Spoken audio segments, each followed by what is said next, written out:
was Bagel's. Are you a person who for breakfast will have a Bagel? And I was like, whoa, Bagel, would you spell that for me? And she said, Bagel. And I said, oh, it's pronounced bagel, bagel. So I went through the whole thing and answered the questions and helped with the pronunciation. At the end of it, she said, you have been really kind to me today. Oh, It made me think about all the people she had probably talked to who had either made fun of her because she couldn't pronounce it, or they'd hung up on her, or they'd yelled at her, or whatever.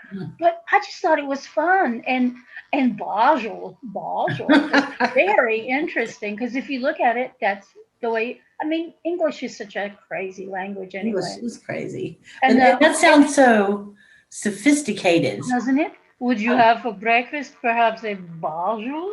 like a Bagel. Yeah, I baby. would have it with perhaps some salmon, perhaps.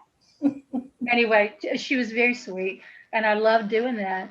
And I have the credit card that I have today because this fella called me late in the evening, and he called from Dublin, and he was with this credit card company. I was like, I don't really need another credit card. And so what's the weather like? And we were on the phone for like 45 minutes talking about Dublin and Irish culture and the language and what was happening in the music scene. We had this amazing conversation.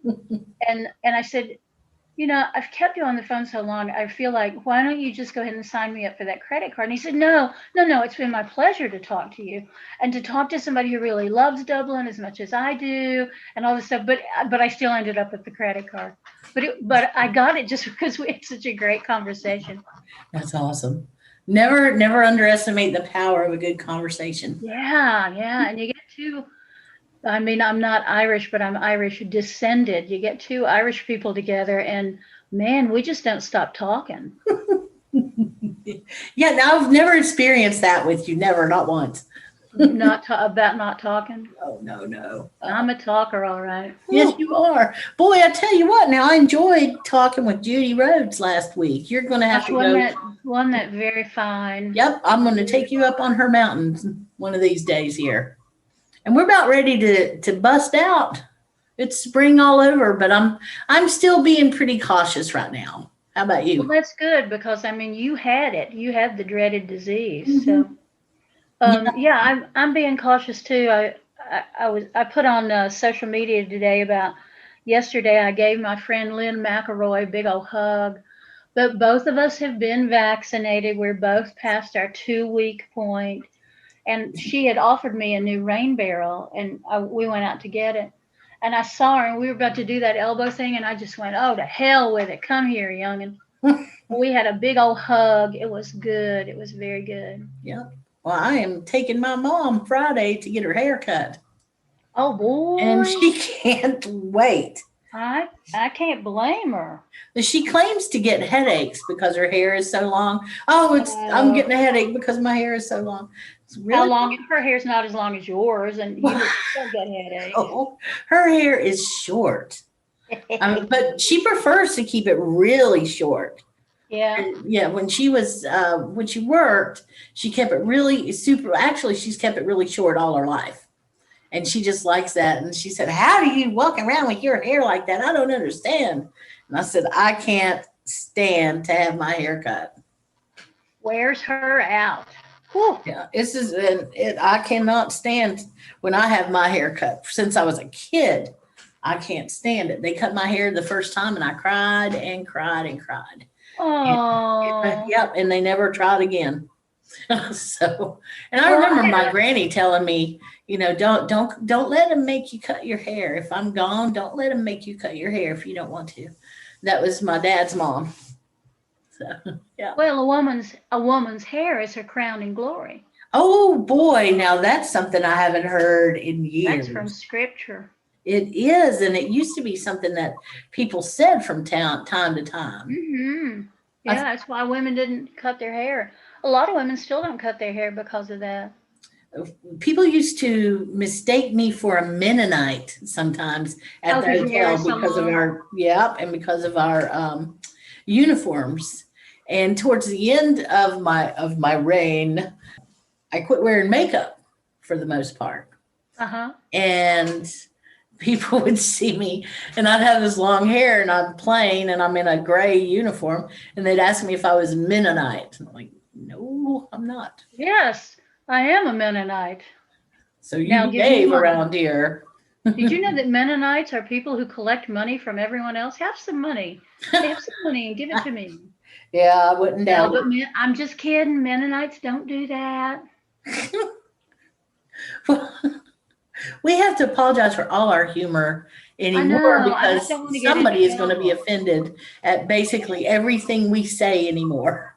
Well, and I'm just at that age now because I've hit official crone time where I'll say stuff and I get on Twitter and I'll say stuff like, y'all just need to take a seat and shut up. I'm just done with hearing all your crap and I'm just done. And y'all are just stop being, this is my favorite new thing is to say, stop being foolish. Stop being foolish. You sound like that is simply nonsense, that thing you just wrote. It's nonsense. It's like, it's not even a fairy tale. It's just ridiculous. You should hold back some. No. I'm trying to hold back on my complaining because I do too much of that. Well, I feel like I do that too. I was just trying to see what the last thing I posted up there. I love Twitter. I actually really love Twitter, way more than I should. I love it and hate it because sometimes, because the people I follow are they're really smart. They're thinkers and medievalists and poets, and so they're people that mostly when I read them, they're so inspiring. And then I have some political people that I follow, but lately I've been following some pagan folks, and they are not what they need to be. Yeah, I know what you mean. They're filled with drama. It's all about the drama. And I keep saying, why are you listening to that? Don't you? It's the Ballard query. Ain't you people got no gods to worship? No ancestors to take care of? Yeah, but the moon is full. You spend all your time on TikTok having some 19-year-old tell you what tarot cards you can and cannot use. Really? That's what you're doing now? Yeah. Maybe you need to write a book or, grow a garden or go feed the hungry or something. That's right. Or face your demons in some other way. God almighty. Oh, it is exhausting. Well, and we were talking before the show about the drama that's gone on with this full moon. Holy mothers. And I've been smacked with it, but it hasn't been my drama because the moon is full in Scorpio, and my moon is in Scorpio. So it's, I've been irritable, as anyone who has followed me on Facebook, when I wrote about driving through downtown Asheville yesterday, or driving all around Asheville yesterday. I was ready to take a shillelagh out and start whapping some people. I'm telling you what. Some of them need to be whapped around there. Toyota.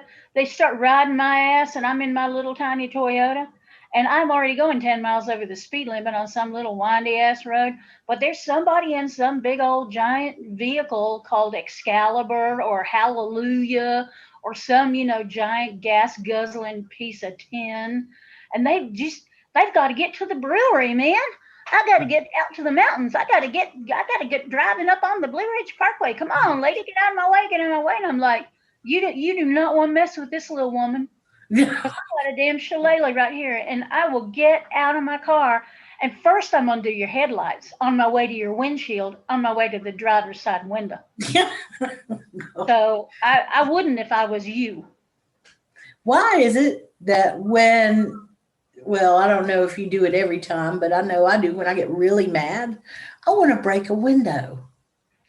Have you? No, is that like an Appalachian thing or what? I don't know. Break a window, slam a door. Do you remember Ernest T. Bass? It's me. It's Ernest T. And he would his deal was throwing rocks through windows. Yes.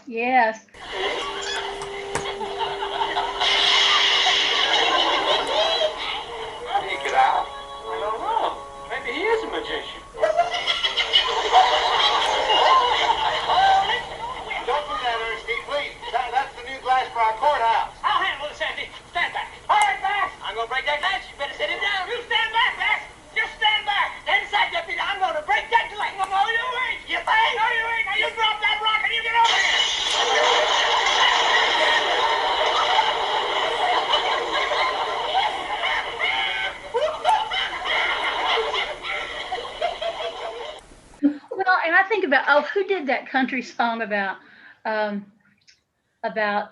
slashing his tires and cutting your name into his leather seats. And It had to be a woman. oh Faith yeah. Hill?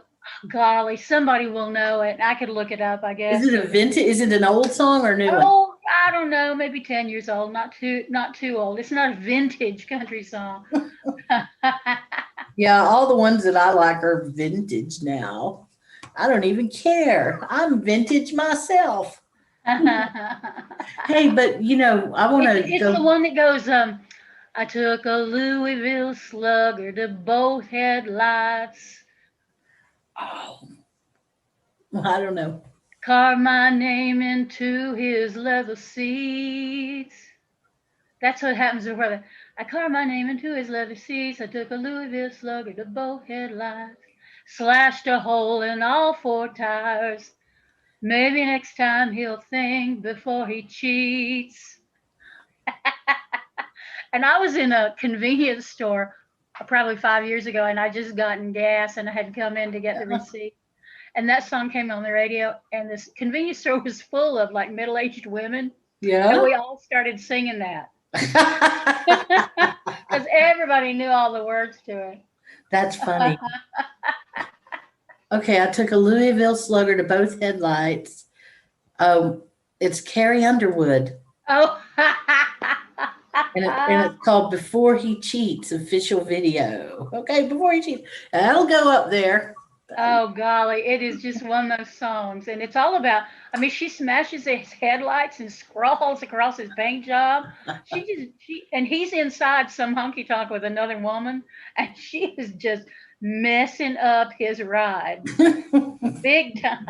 But she had to have smashed a window then, because that's the way. Oh, you know she did. Yeah. Well, she's got a Louisville Slugger. She can smash the hood and the trunk. She smash whatever she wants to with that. That's it. Well, my preferred method was a brick. The last time I got mad enough to break glass, I wanted to throw a brick through a window. Ooh. Yeah. Anyway, I don't know how we got on that. That's me feeling like it's just a crazy moon. It is. But you reminded me of another Angry Woman song. Yeah. Do you remember Alanis Morissette wrote that You Ought to Know? Yeah. That was like the Angry Woman anthem song. And then every generation has got their little anthem. Like, remember Helen Reddy, I Am Woman? Oh, yeah. I am woman, hear me, whatever it was. And there's always the one where some woman has thrown the man out for the last time. It's like, you always come worming your way back, but this time, buddy, I've changed all the locks. That's it. Changed the locks. Cut a hole in every one of your tires.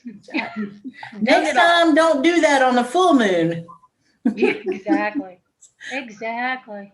Well, I remember hearing, reading, or common knowledge or whatever. I remember having the opinion that full moons affected emergency rooms and police departments. And my mother would say that too. She would confirm that to me. That, oh no, it's a full moon. Oh my God, it's going to be crazy at work. And since then, I've heard a lot of people say stuff like that. But, I guess, I don't know. I guess it's just the moon affects those of us who are sensitive to those things. Yeah. Oh, definitely. I love the dark moons because I just think they're beautiful to look at, first of all.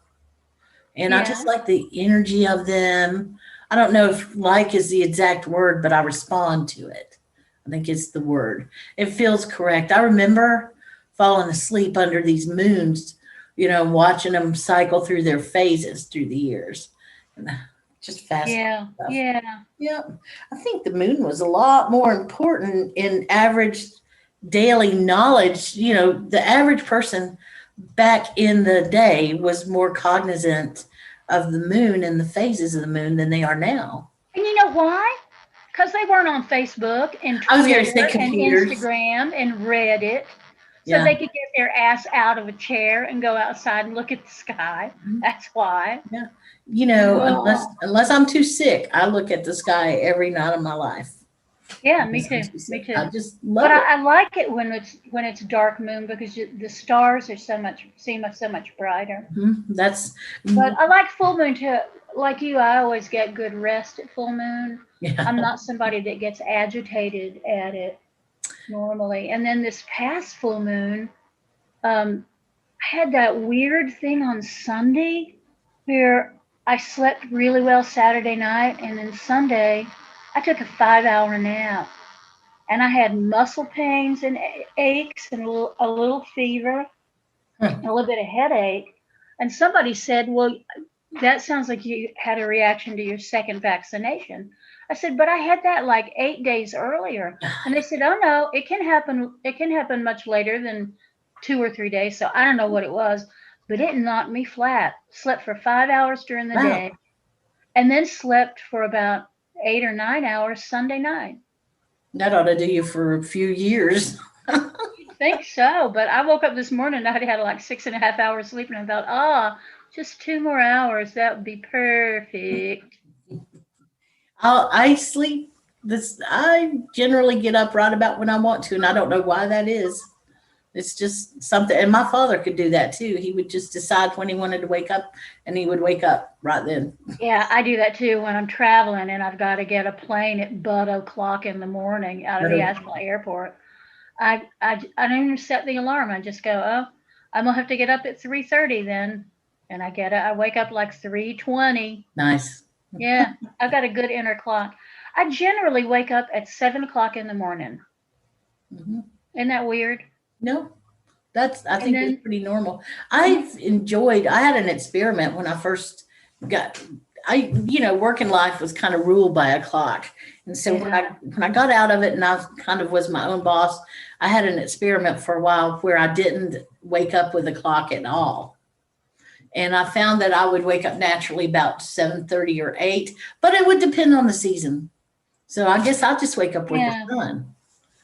So, a little bit after the sun is up or something. And that's fine too. Yeah. Well, and I always get it must be related to the light somehow because when we change from daylight savings or to daylight savings, then there's always that weird like a week where my body wakes up at 7 o'clock in the old time. Yeah. Or it wakes up when the light is the way it was in the old time. And that would either be 7 o'clock or it would be 6 o'clock or whatever. Yeah. Yeah. So it takes my body about a week to adjust to that. But that's not bad. That's not so bad. Well, are you looking forward to getting out and doing some traveling? I am. I've got my first thing. I mean, I'm doing a festival now, but it's all virtual. But I'm doing a thing in the second week in June over in Missouri called Three Gates. It's going to be a really small festival, gathering really. It's not quite a festival. And I'm going to teach 3 classes and I'm going to lead a ritual. And I think it's going to be pretty fun and pretty intense, but it'll be a small crowd. Mm-hmm. Sometimes I play these big old festivals like Pagan Spirit Gathering. I mean, I'm doing Starwood this year too. Oh, nice. And the big ones, there's a lot that's fun about a big festival because there's a lot of great energy and it's just yummy. I love those big festivals. But there's something about a small festival where you really get to know people and you can sit, under your pop-up with any number of people and just talk about real stuff. Because I'm at the place now, I'm good at small talk, but I'm just not interested much in engaging in that non-way. But yeah, I'm looking forward to getting back on the road. I'm looking forward to us finally doing some Weird Mountain Gal road trips. I know. The question is, where's it going to be first? Soco Gap. I vote for Santa's Land, Soco Gap, Cherokee. Yep. Let's do it. Can we get up to Mile High Ghost Mountain, or is that all closed again? I don't know. I think it's probably closed. Don't we know who owns that? Dang. Hey, if you're the person who owns Mile High Ghost Town in the sky, please contact us and just let us go up there. Come on, let us go up there. We'll take some photos if you want us to. That'd be good. And we'll get you jump started. Come on. You know what would piss you off? Ghost town in the sky. Yeah. It'd be great. We'll go up on the chairlift. Woohoo! What if you got up there and they were converting it to multi-use dwellings? Right. High-end condominiums. That's probably what they do. Because of the view. They'll have their own incline railway to get up to work. Yeah. Get up well, you know, there's got to be, I'm guessing there's got to be a way for trucks to get in and out of there. So it can't just be the inclined railway and the chairlift. I don't know. Because how do you get all the Coca-Cola up there? You know, I'm just saying. That's a good question. Yeah, there's got to be truck entrance somewhere. We should run the gift shop. Oh God! You know, that should be our thing, man. We should ahead of time go to these amusement places and say, Weird Mountain Gals wants to run the gift shop for 1 hour. Just let us be selling your product for you. Yeah, just put us behind the counter. We'd just be standing around going, you know what you need? You need your little bitty stuffed bear, because bears are so big here. Come on now. Come on over here with me. I'm going to show you our bears. Yes, you would. You'd sell a bunch of them too, wouldn't you? Oh, my God.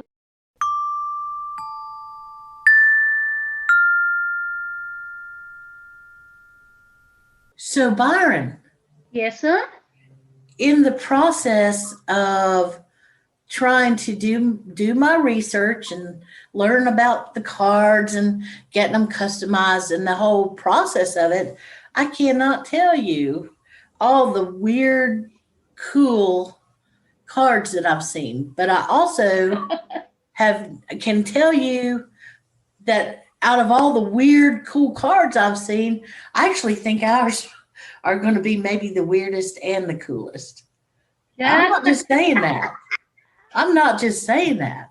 Well, I have had a bunch of people, because, you know, I've been posting pictures, kind of me sketching or whatever. And people are really excited about it. I hope they will stay excited while we get it finished up.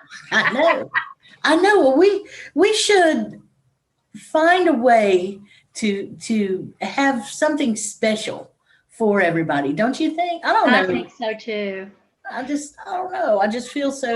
I feel hopeful and excited, and honestly, I'm thrilled at what a good artist you were, because when you said, oh, I'll draw them, I was like, oh, okay. I didn't know that you knew. I didn't know you were an artist. I know. It's funny because my life is compartmentalized. My daughter will tell you that every 10 years her mom reinvents herself. Oh. So every 10 years I put in the bank what it is I've been doing. I don't drop it completely, but then I go on to really focus on something else. And so the last 10 years have been a lot of writing and traveling, and before that, you know, there were other things, but one of those things was, I've been sketching as long as I can remember. When I was a little kid, I just drew all the time. And I was even an art major for a hot minute in college before I finished my major. But most people don't know that about me, because I don't say, hey, look at this thing. I drew that. What do you think? So I had no idea. Yeah. None. So I was glad to surprise you with that. And what a good surprise too, though. I like it. The thing is it's Wyrd Mountain. It really is. And so I'll be interested to see if it stands the public scrutiny test, if they like them or not. Yeah, me too. It's hard for me to be what's that word that I'm looking for? It's hard to me to be objective.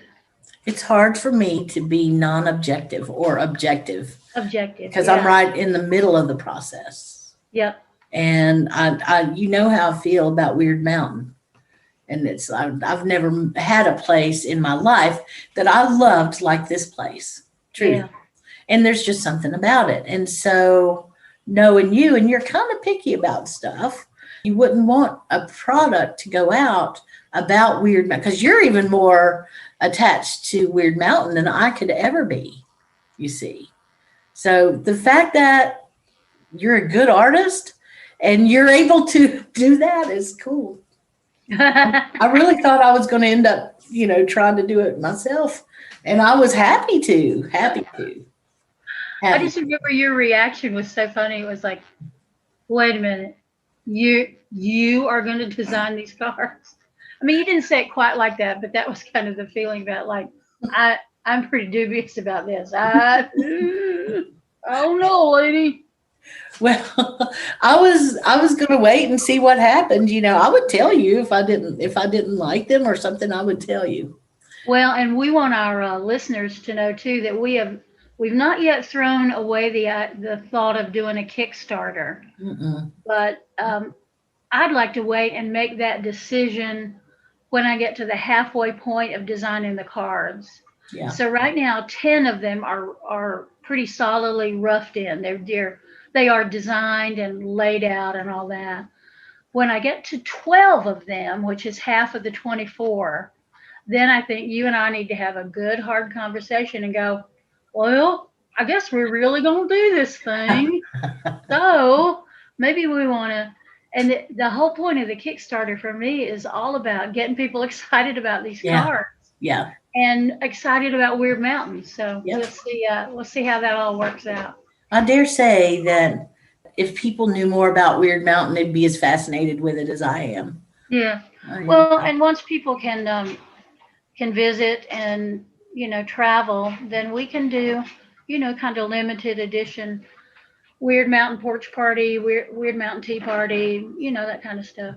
The backyard would be a beautiful place for a tea party. Yeah, it would, till I get the raised beds in there and start raising some damn vegetables. Oh, well. And we could put it over there by the toilet.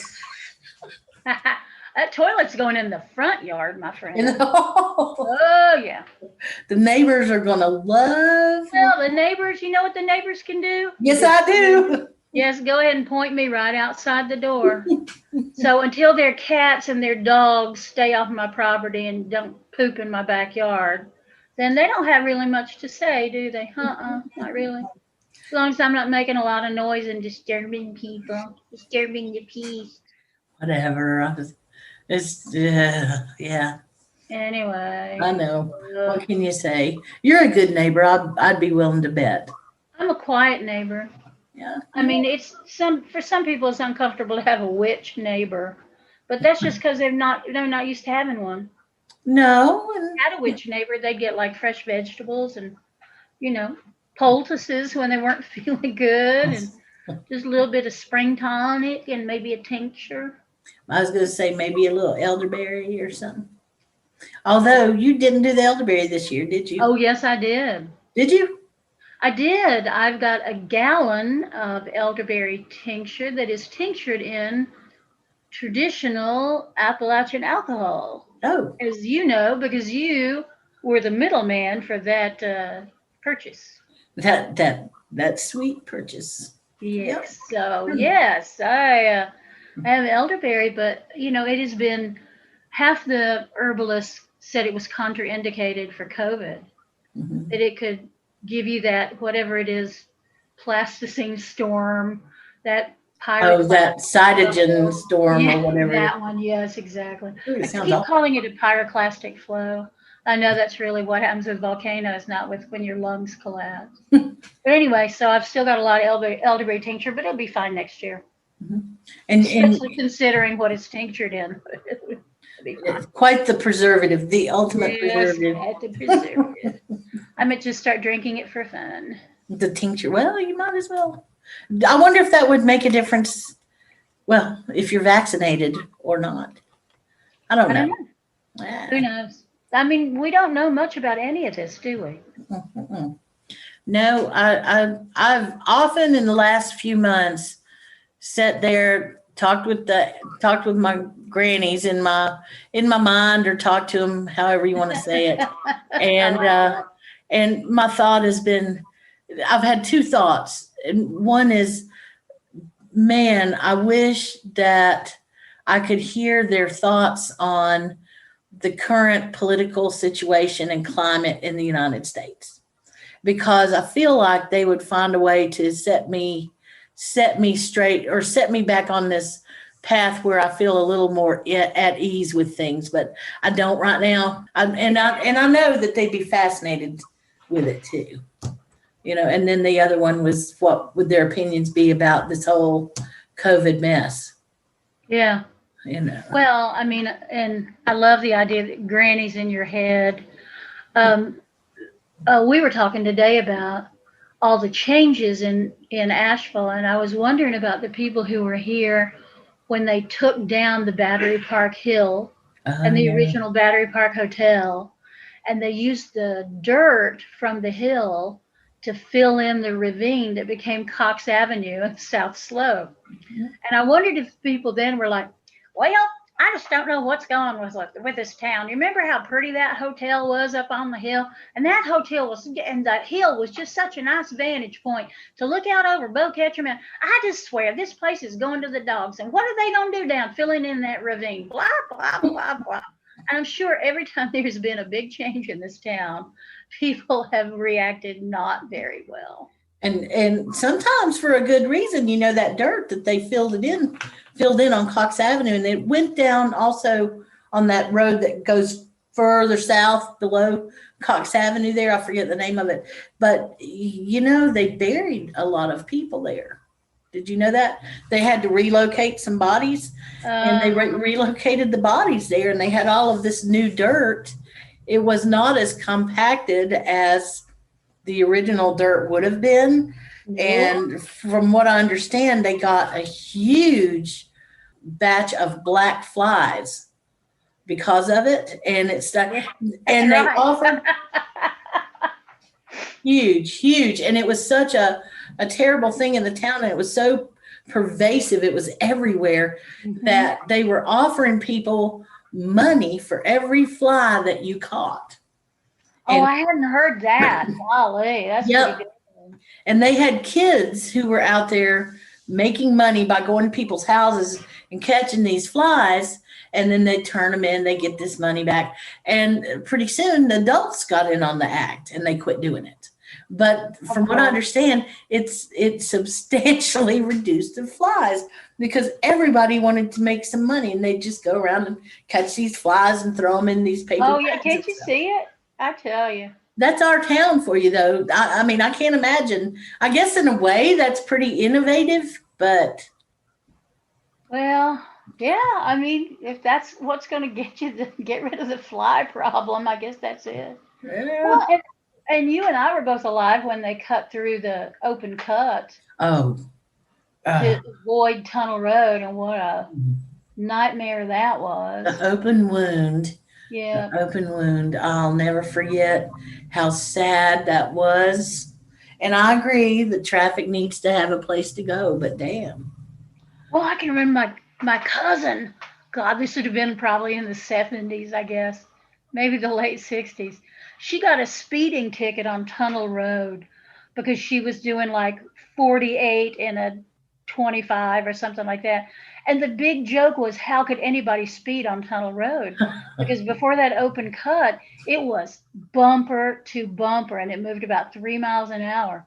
The traffic was terrible. But there was also lots of stuff to do on Tunnel Road. So Tunnel Road was a much better place. There was a Mason's, which turned into a Brindle's, which turned into something else. Big Lots. Big Lots. Yeah, that's where the Big Lots is. Yep. And Bavarian Cellar. Remember that? Oh, golly, what a great restaurant that was. I have myself personally drunk a lot of white wine in the Bavarian Cellar.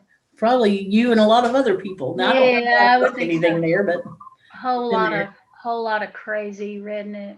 Yeah, we used to play there. Bucks. Yeah, Bucks. That's I've never been. But I've heard I don't think all I about it either, because that was on the other end of town for us, because we were out in West by God Buncombe County. So. Yes. Yeah, well, there was a lot of stuff on Tunnel Road back in the day. A Shoney's, there was a Shoney's there, and I guess the Shoney's was Shoney's and Mason's that was the reason for me to get on Tunnel Road. And the Yeah. Asheville Mall didn't exist yet. No. Yeah. Oh, Yeah. well. Things change. Just things change for sure. One of And these I days, can remember my grandmother who had gotten her family out of this mill village in West End. She still was heartbroken when they cut through the expressway because it took out so much of the neighborhood that she remembered, even though she didn't necessarily remember it very fondly. But it did. It made a huge change in this neighborhood. It took a big chunk of it away. Yeah. We had a fancy ass developer come in and decide he was going to call this area Chicken Hill. But the reality is that the part of it that was Chicken Hill was taken when they cut through the expressway. There's only a little bit of the original Chicken Hill left. It's got, I think, 2 houses on it. I think I'd heard that somewhere before too. Yeah, so it's crazy. Our town, and I realized that you and me talk about overdevelopment a lot. And last week when I was driving away after we recorded, and we were talking about that with Judy a little bit, and I thought, well, I know that this is exactly what the generation in front of me or behind me and the generation behind them. And I know that they all felt the exact same way. It still doesn't make it right. It still doesn't make it feel any better. You know, for me, I just see so much waste. Everywhere I look, it's just wasted space, a waste of resources. Yeah, I don't know.